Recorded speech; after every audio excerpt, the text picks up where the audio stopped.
Cette émission est une réalisation de TCBH, propulsée par Derry Télécom.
Bonjour à vous à la maison.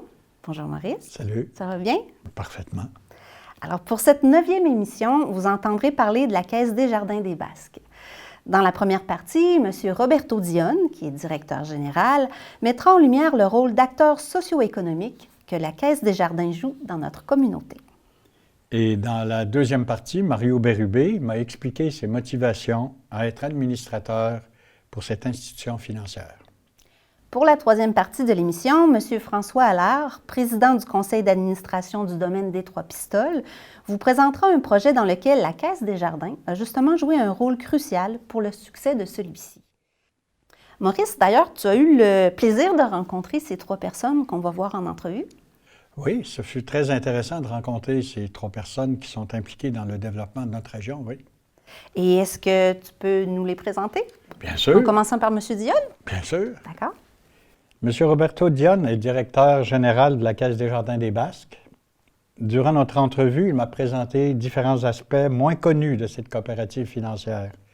Et il m'a aussi donné des exemples d'implication de la Caisse Desjardins en tant qu'acteur socio-économique dans notre région. Salut Roberto. Bonjour Maurice.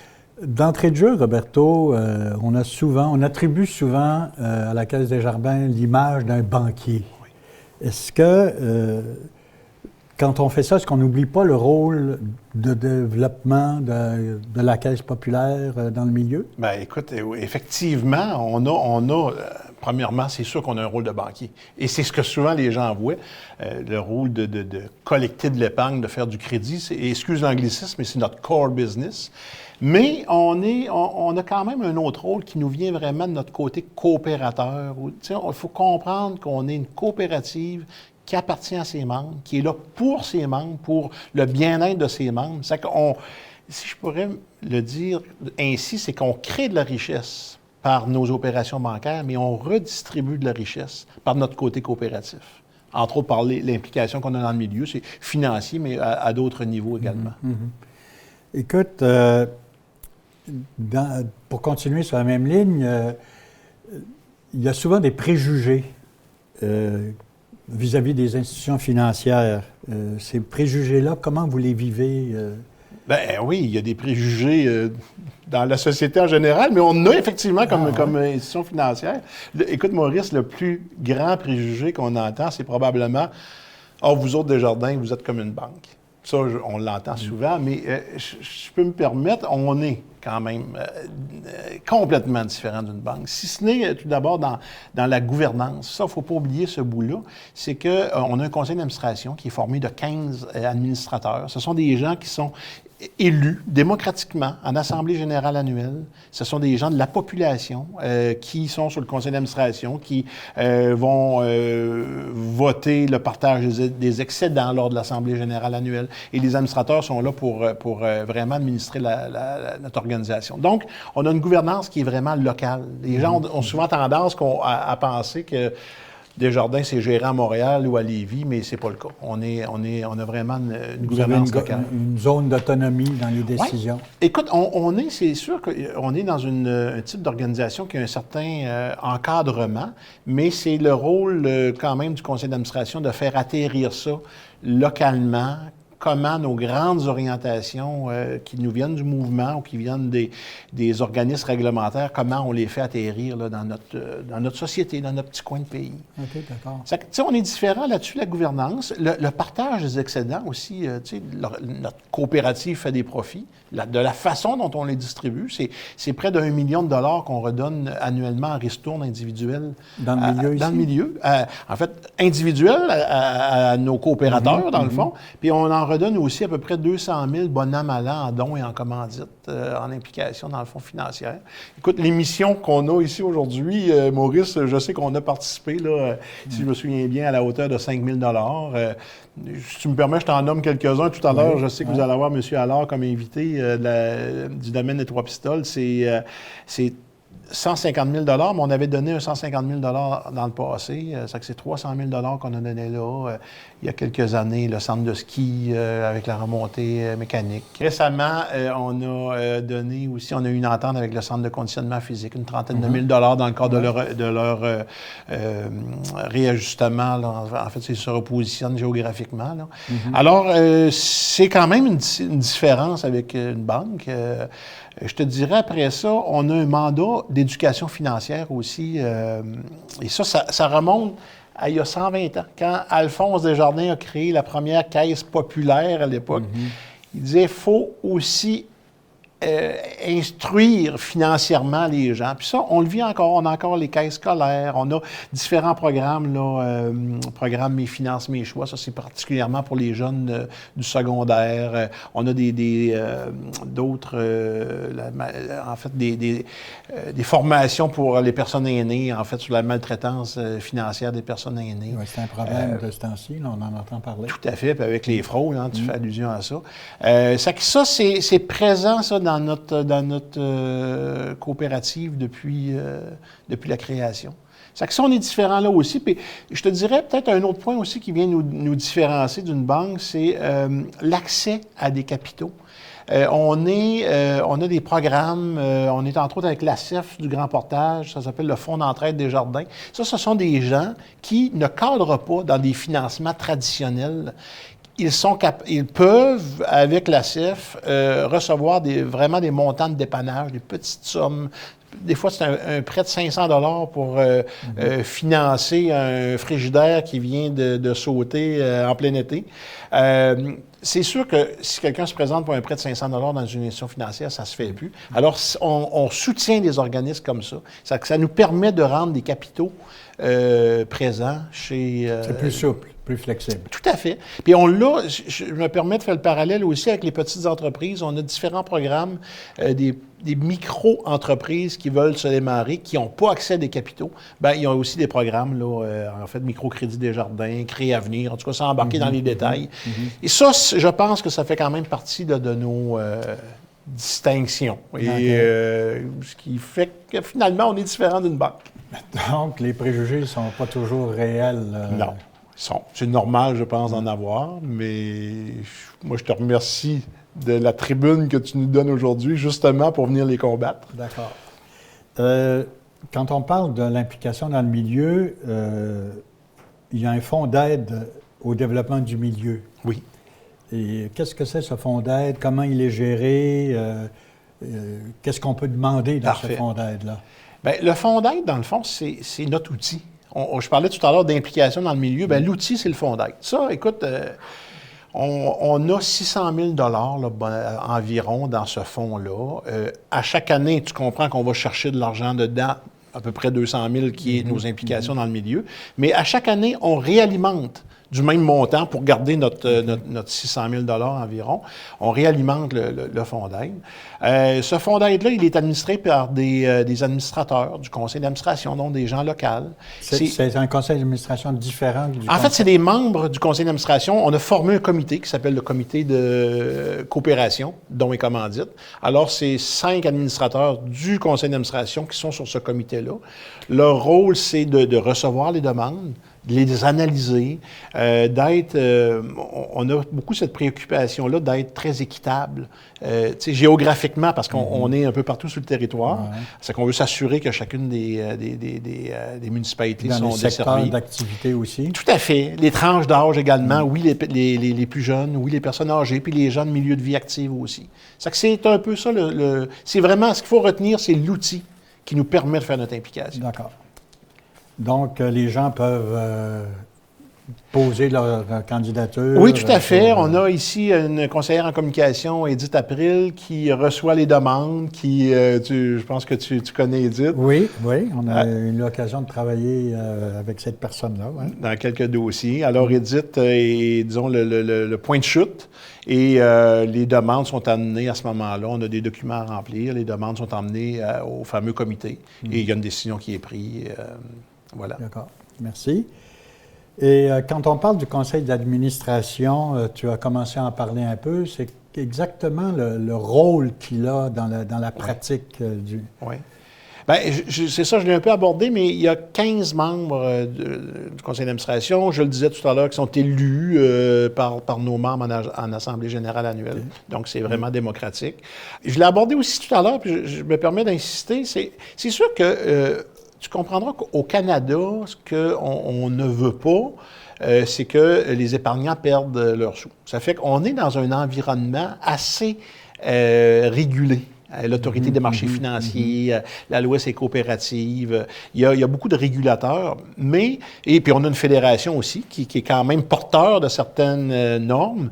Mais le rôle du conseil d'administration, c'est justement de recevoir ces grandes orientations-là. C'est sûr qu'on ne peut pas aller à 180 degrés de ce que les lois nous dictent, mais le conseil d'administration a cette responsabilité de faire atterrir ça là, dans notre communauté. Okay. Puis ça, il le fait honnêtement très, très bien, le conseil d'administration.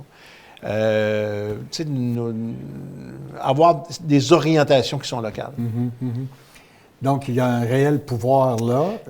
Bien sûr, c'est réglementé, il y a des normes à suivre, mais il y a un réel pouvoir du conseil d'administration. Il y a un réel pouvoir et je pense on parlait de distinction tout à l'heure, c'est probablement la plus grande distinction. OK. Bien, merci beaucoup. Ça nous éclaire sur le rôle de la Caisse Desjardins à Trois-Pistoles. Et merci pour ton rôle dans cette caisse-là. Merci Maurice, puis c'est moi qui te remercie là, pour la tribune que tu m'offres aujourd'hui. Merci. Salut. Merci Roberto pour ces précieuses informations et merci à la Caisse Desjardins. Merci de supporter des projets, des gens et des organismes de notre communauté. Maurice, tu as rencontré une autre personne pour nous. Oui, pour le volet récit de vie, j'ai rencontré M. Mario Bérubé, qui est administrateur de la Caisse Desjardins des Basques. Et M. Bérubé vous expliquera dans l'entrevue ce qui l'a amené à siéger au CA de la Caisse, ainsi que ses motivations à s'impliquer activement pour notre communauté. Bonjour Mario. Bonjour Maurice. J'espère que ça va bien. Oui, ça va bien. Ouais? Oui. Bon, l'an nouveau t'a amené des belles choses. J'espère qu'ils vont me donner, en tout cas si ce n'est pas arrivé. Depuis combien de temps tu es administrateur sur le... Ça fait 7 ans de belles collaborations, puis de collaboration avec la Caisse et les membres du CA présentement, qui sont là présentement. Et qu'est-ce qui t'a amené à t'impliquer dans le conseil d'administration? J'ai toujours voulu connaître les dessous, puis la mission de la Caisse à travers tout ça. Puis je désirais quand même aussi collaborer à la bonne gestion, puis faire profiter le CA de mon expérience que j'avais acquise auprès des organismes, auprès des individus dans le milieu, dans mon domaine de vie antérieure. D'accord. Puis au conseil d'administration, il y a toutes sortes de personnes qui sont impliquées dans le milieu? Oui, c'est je dirais de tout environnement. Les membres qui sont élus démocratiquement, je veux dire, c'est le peuple qui vote, c'est les membres qui votent. Alors, c'est vraiment des membres, je dirais, de toute provenance, de toute carrière qui sont là présents. Puis je pense que c'est ça que ça prend pour un certain équilibre. D'accord. Je peux te demander quelles sont tes motivations pour être présent au conseil d'administration? Dans ma carrière en loisirs, au fil des ans, j'ai reçu beaucoup de collaborations des bénévoles, des organismes du milieu. Puis je pense que maintenant, rendu à la retraite, C'était pour moi la norme de redonner ce que j'avais reçu, puis donner de la collaboration en donnant du bénévolat dans différents organismes, dans différents conseils d'administration. D'accord. Et selon toi, quelle est la contribution de Desjardins dans le milieu? La Caisse est présente auprès des organismes, des entreprises, des individus, des membres, dans la collectivité, par les dons, les commandites, les bourses aux étudiants, puis et combien d'autres, là? Donc, il y a du travail en masse. Oui, il n'y a pas de gêne avec ça, puis on reçoit agréablement les demandes qui nous parviennent. Tu es administrateur, bien sûr, à la Caisse, Effectivement. mais tu es sur d'autres comités aussi. Peux-tu les nommer? Coopération, dons et commandites, gouvernance et éthique, et évaluation du DG. C'est toi qui évalues le DG. Bien, je ne suis pas seul. C'est toujours des comités. Je fais partie D'accord. de ces comités-là. OK. On est tout le temps 4-5 sur à peu près chacun des comités.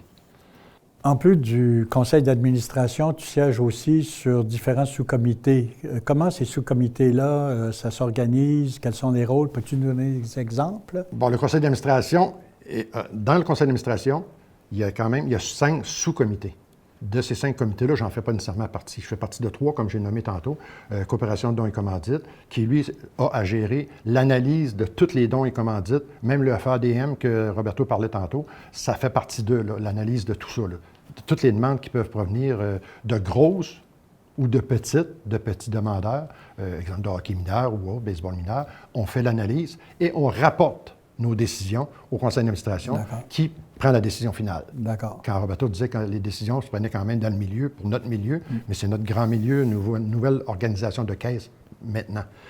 Pour ce qui est de gouvernance et éthique, bien, toutes les conformités, les lois de conformité des jardins, l'éthique de travail, pas qu'il y ait de fautes, même dans nos procès-verbaux, les élections qu'on va avoir bientôt au conseil d'administration, qu'on a annuellement, on fait partie de cette analyse-là des candidats qui vont soumettre leur candidature. Les conflits d'intérêts. Il ne faut pas qu'il y ait des conflits d'intérêts. Si jamais on est impliqué, il y a une demande, à titre d'exemple, il y a une demande du Club Optimiste. Je suis membre du Club Optimiste. Il faut que je me retire de la table de la décision de ce comité-là. Évaluation du DG, bien, c'est son évaluation. On a des critères bien précis qui sont déterminants en début d'année. Lui, il établit ses objectifs, puis nous, on contribue à ce qui nous amène, puis sinon, on renforce. On dit que tes objectifs ne sont pas assez élevés, on va les monter. On augmente pour qu'il y ait une meilleure performance de la caisse. À ce moment-là, puis par après, à mi-année, on fait une analyse, puis en fin d'année, 2 fois par année. Les autres comités, comme le comité dons et commandites, bien, eux autres, on se réunit 10 fois par année. Autant presque le conseil d'administration. Cette réunion précède toujours le conseil d'administration, le CA. Gouvernance et éthique, bien, c'est au besoin. Les élections, puis les choses qui peuvent tourner autour de ça. Puis, comme je disais tantôt, l'évaluation du DG, c'est 2 fois par année. Puis, écoutes-tu le DG quand vous l'évaluez? Il nous écoute, puis il se réajuste si on lui demande de se réajuster. Non, on a un bon DG, franchement. Peux-tu nous dire pourquoi tu t'impliques dans la communauté? Je l'ai toujours fait dans ma carrière en loisirs. Et quand je reçois, ça fait du bien de redonner. Voilà pourquoi je suis impliqué au niveau du Club Optimiste depuis une 30aine d'années dans le milieu. Je suis trésorier depuis 12 ans. Je suis impliqué au niveau du hockey senior comme bénévole.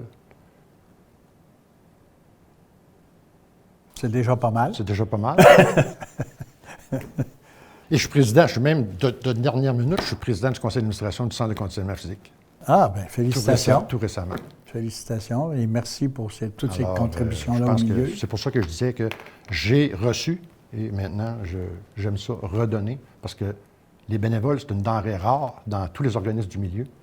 Puis on n'a jamais, je pense, su prendre aussi soin d'eux, de les soigner, de les apprécier, de les remercier pour faire en sorte qu'on les garde. Parce qu'il y en a de moins en moins dans différents organismes. On voit la pénurie au niveau du Club Optimiste, moins de membres. Club Richelieu, moins de membres. Chevet de Colombe, moins de membres. Puis des organismes communautaires qui rendent des services dans le milieu, puis qui sont en perte de vitesse, là, effectivement, de façon incroyable.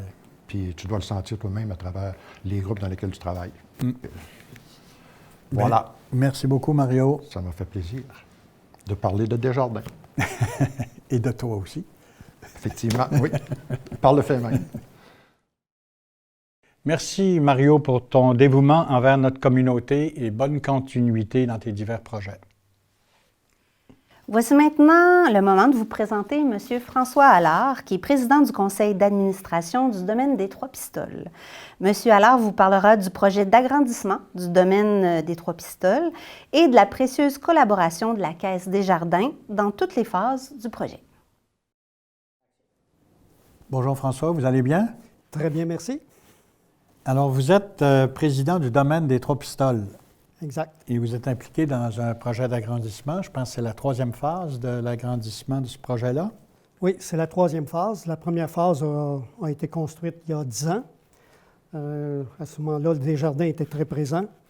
Même chose pour la deuxième phase. Et maintenant, pour la troisième phase, bien, on a sollicité Desjardins et puis on a eu une réponse très positive. Donc, Desjardins est embarqué dans les 3 phases jusqu'à maintenant de ce projet-là. Dans les 3 phases, effectivement. Et donc, si on y va, dans ces 3 phases-là, est-ce qu'il y a eu des moments où Desjardins a été très important dans le développement de... Desjardins a toujours été très important. Pour la première phase, Desjardins s'est impliqué avec un montant de 100 000 ça a été excellent.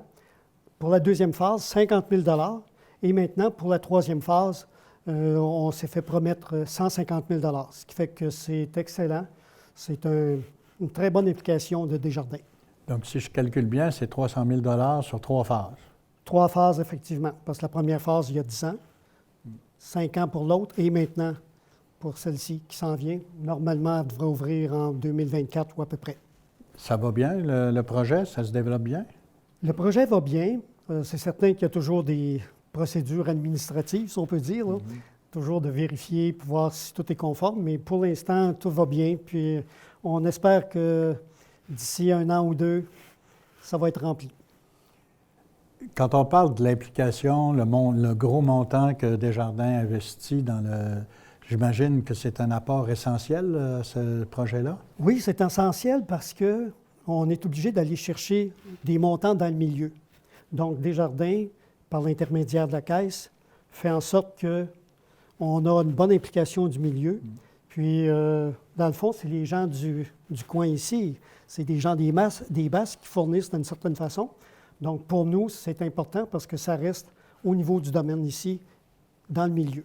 D'accord. Donc, c'est une partie importante que pour avoir le restant des investissements, il faut avoir une partie qui vienne du milieu. C'est demande d'avoir un montant de base qui vient du milieu. Donc, c'est certain qu'il y a la ville avec les taxes qu'on n'a pas à payer, des choses du genre. Puis on a été en chercher aussi un petit peu à l'extérieur, mais c'est vraiment important pour nous. On parle d'agrandissement. Est-ce que vous pouvez nous parler un peu des différentes phases, comment ça s'est développé? Oui. Pour la phase 1 et 2, nous avons 34 appartements. Donc, présentement, c'est toujours complet ou à peu près. Pour la phase 3, on s'attend à avoir 15 logements. Donc, les gens vont pouvoir en profiter dès l'an prochain probablement. Je sais qu'au début, il y avait des longues listes d'attente. Et oui. Et c'est la même chose maintenant pour les nouvelles phases? Longue liste, bien, présentement, on est obligé d'avoir une liste qui est quand même assez longue parce qu'il faut s'assurer que quand on va ouvrir, qu'on va avoir 15 logements qui vont être pris à ce moment-là. Par contre, il y a des gens aussi qui viennent puis qui sont là sur la liste depuis peut-être une dizaine d'années. Sauf que quand on a un appartement de libre, souvent ils disent « Ah, bien, pas tout de suite. Et par la suite, mais on n'a pas de problème à louer les appartements, ça va bien. D'autant plus qu'on a presque 50 de nos appartements qui sont pour des gens à loyer modique, d'une certaine façon. Donc, des gens qui n'ont pas un revenu très exorbitant. Mais à ce moment-là, bien, ils peuvent avoir une réduction, puis c'est payé en partie par le ministère. Et comment est géré ces édifices-là? L'édifice, bon, OK, il y a un conseil d'administration. Sur le conseil d'administration, il y a 5 membres de la communauté. On a 2 résidents, ainsi que la directrice ou la directrice générale qui sont présents. D'accord. Et ça fait... il y a un roulement au niveau de la gestion? Au niveau de la gestion, pas vraiment. Disons, ça fait... Bien, il y en a un petit peu au niveau des résidents. Par contre, règle générale, les gens font quelques années au conseil d'administration sans problème. Moi, ça fait quoi, 5-6 ans que je suis là. Puis, je pense que ça va assez bien. Les gens s'entendent bien, puis on a du plaisir là-dessus. D'accord. On parlait tantôt d'essoufflement des bénévoles. Vous ne souffrez pas de ça? Pas vraiment, dans le sens que quand les gens tiennent vraiment à cœur ce qu'ils ont à faire, je pense que ça motive un petit peu tout le monde. Donc, c'est pour ça. Puis, pour ce qui est des résidents, mais je pense que c'est leur appartement, leur maison, dans le fond, parce que à ce moment-là, ils sont chez eux. Donc, pour eux, c'est aussi de garder la qualité. Puis, je pense qu'on essaie de garder quelque chose de bien. Bon. Bien, merci beaucoup, François. Ça me fait Puis, plaisir. bonne continuation. Merci beaucoup. Merci, François, pour ta participation à cette émission de l'Envol. Et bravo pour ta grande implication au domaine des Trois-Pistoles, cette magnifique résidence pour les aînés de notre MRC des Basques. Bonne continuité pour votre 3e projet. En espérant que vous avez apprécié cette 9e émission de l'Envol, dans la 10e émission, vous entendrez parler de violences conjugales. L'équipe du Centre Femmes Catherine Leblond et la maison d'hébergement L'Autre Toit ont pris soin de vous préparer un contenu et une présentation dynamique avec des mises en situation et de courtes vidéos afin de rendre ce sujet plus accessible à tous. Merci d'avoir été à l'écoute. Merci Maurice pour ces belles entrevues. Ça a été un plaisir et merci à tout le monde d'être à l'écoute. À bientôt. Salut Amélie. Bye Maurice. Au revoir.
Cette émission est une réalisation de TCBH, propulsée par Derry Télécom.